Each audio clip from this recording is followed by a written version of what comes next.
ഒരുവിധം എല്ലാവരും ഇഷ്ടപ്പെട്ട ഫ്ലവർ ഏതാന്ന് ചോദിച്ചു കഴിഞ്ഞിട്ടുണ്ടെങ്കിൽ ആദ്യം പറയുന്നത് റോസാപ്പൂ ആയിരിക്കും. അപ്പം ഇന്ന് നമുക്ക് ടിഷ്യൂ പേപ്പർ വെച്ചിട്ട് എങ്ങനെയാണ് ഇത്രയും അടിപൊളിയായിട്ടുള്ള ഒരു റോസാപ്പൂ ഉണ്ടാക്കാൻ നോക്കാം. അപ്പം ഞാൻ ഇവിടെ എടുത്തേക്കുന്നത് കുറച്ച് കട്ടിയുള്ള ടിഷ്യൂ പേപ്പറാണ്. എന്നിട്ട് ഞാൻ ഇതുപോലെ വെട്ടിക്കൊടുക്കുന്നുണ്ട്. ആദ്യം നമ്മൾ നീളത്തിൽ വെട്ടിയെടുത്തിട്ട് കുറച്ച് പീസായിട്ട് വെട്ടിയെടുക്കുന്നു. എന്നിട്ട് അതിൽ പെറ്റൽസും കൂടെ ഒന്ന് വെട്ടിയെടുക്കുന്നുണ്ട്. പിന്നെ ഈ പെറ്റൽസൊക്കെ ഞാനൊന്നിങ്ങനെ അടർത്തി എടുക്കുമായിരുന്നു. ഇതിങ്ങനെ കട്ട് ചെയ്തപ്പോൾ കട്ട പിടിച്ച പോലെ ആയിക്കണു. പിന്നെ ഒരു ടൂത്ത് പിക്കോ ഈർക്കിളോ എന്തെങ്കിലുമൊക്കെ എടുത്തിട്ട് ഇതിൻ്റെ അറ്റം ദേ ഇതുപോലെ ഒന്ന് ചുരുട്ടി കൊടുക്കുന്നുണ്ട്. അപ്പോൾ നമുക്കൊരു പെറ്റൽസിൻ്റെ പോലത്തെ ഒരു ഒറിജിനാലിറ്റി ഫീൽ കിട്ടാൻ വേണ്ടിയിട്ടാണ് കേട്ടോ. അപ്പോൾ ബാക്കിയുള്ള എല്ലാ പെറ്റൽസും ഇതുപോലെ തന്നെ ഉണ്ടാക്കിയെടുത്തിട്ടുണ്ട്.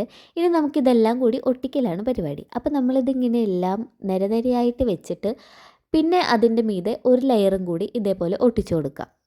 നിങ്ങളുണ്ടാക്കുന്ന റോസയ്ക്ക് എത്ര പെറ്റൽസ് വേണമെന്ന് നിങ്ങൾക്ക് തീരുമാനിക്കാം. പക്ഷേ കുറച്ചധികം ഉണ്ടെങ്കിൽ ഒന്നും കൂടി രസമായിരിക്കും.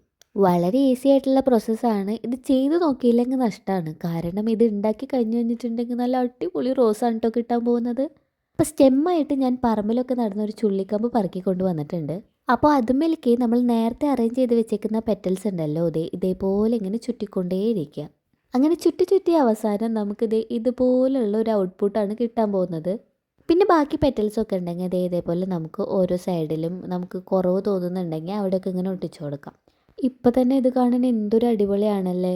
പിന്നെ ഞാൻ ഒരു വൈറ്റ് പേപ്പറിൽ ഗ്രീൻ കളർ അടിച്ചു കൊടുത്തിട്ട് ഇതേപോലെയും കൂടെ ഒന്ന് വെച്ച് കൊടുക്കുന്നുണ്ട്.